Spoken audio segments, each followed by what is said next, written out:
بسم اللہ الرحمن الرحیم الحمد لأہلہ والصلاۃ علی اہلہا۔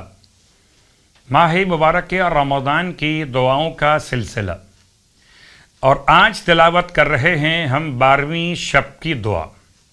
بسم اللہ الرحمن الرحیم اللہم انت العلی العظیم لک الحمد حمدا یبقى ولا یفنی وَأَنْتَ الْحَيُّ الْحَلِيمُ أَسْأَلُكَ بِنُورِ وَجْهِكَ الْكَرِيمِ وَبِجَلَالِ وَجْهِكَ الَّذِي لَا يُرَامُ وَبِعِزَّتِكَ الَّتِي لَا تُقْهَرُ أَن تُصَلِّيَ عَلَى مُحَمَّدٍ وَآلِ مُحَمَّدٍ وَأَن تَغْفِرَ لِي وَتَرْحَمَنِي إِنَّكَ انت ارحم الراحمین۔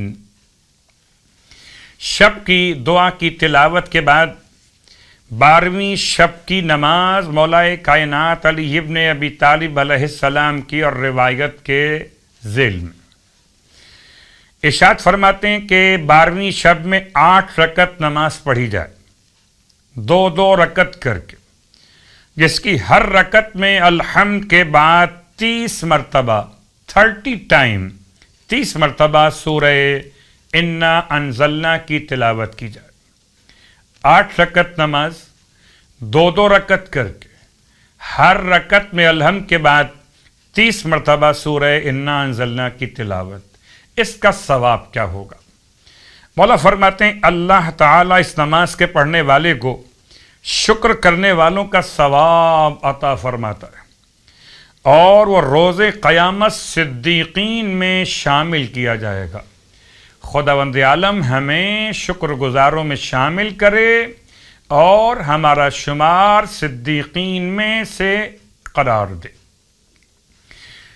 12ویں دن کے روزے کا ثواب سرکار ختمیہ مرتبہ صلی اللہ علیہ وآلہ وسلم کی اور روایت کے ذیل میں ارشاد فرماتے ہیں 12ویں روزے کی برکت سے خدا تمہارے گناہوں کو حسنات میں بدل دے گا اور تمہاری نیکیوں کو دگنا کر دے گا، اور ہر نیکی کے بدلے 1,00,000 نیکیاں اور عطا کرے گا۔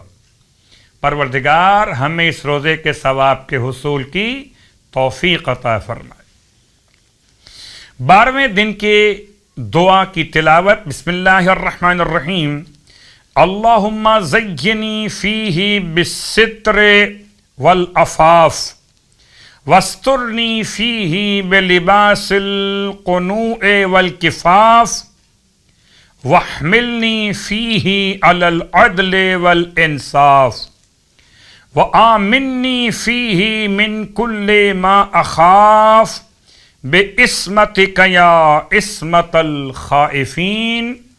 اور اس دعا کے ساتھ آج آپ کی خدمت مقدس میں جو نماز پیش کی جا رہی ہے وہ نماز ہے نماز اسرت، تنگ دستی دور کرنے والی نماز، اور اس کا سلسلہ بھی کتاب مکارم الاخلاق سے ہی نقل کیا جا رہا ہے۔ امام جعفر صادق علیہ السلام ارشاد فرماتے کہ اگر کوئی ایسا امر انسان کے لیے واقع ہو جائے جو بہت مشکل ہو تو ظہر کے وقت میں 2 رکعت نماز پڑھے۔ 2 رکعت نماز کی نیت نماز اسرت بجا لاتا ہوں قربتاً الی اللہ۔ رکعت اول میں الحمد کے بعد سورہ توحید کی تلاوت اور سورہ فتح کی ابتدائی 3 آیتوں کی تلاوت، یعنی بسم اللہ الرحمن الرحیم کے بعد آیت نمبر 1، آیت نمبر 2، آیت نمبر 3 سورہ مبارکہ الفتح، سورہ فتح، 3 آیات کی تلاوت سورہ اخلاص پڑھنے کے بعد، اور رکعت دوم میں الحمد کے بعد سورہ انشرح کی تلاوت، یعنی الم نشرح لک صدرک، اس سورہ کی تلاوت رکعت دوم میں الحمد کے بعد۔ کہتے ہیں علماء کہ یہ نماز بہت مجرب ہے، پریشانی اور مشکلات کے خاتمے کے لیے پروردگار تمام اہل ایمان کی مشکلات و پریشانیاں بحق امام صادق علیہ السلام دور فرمائے۔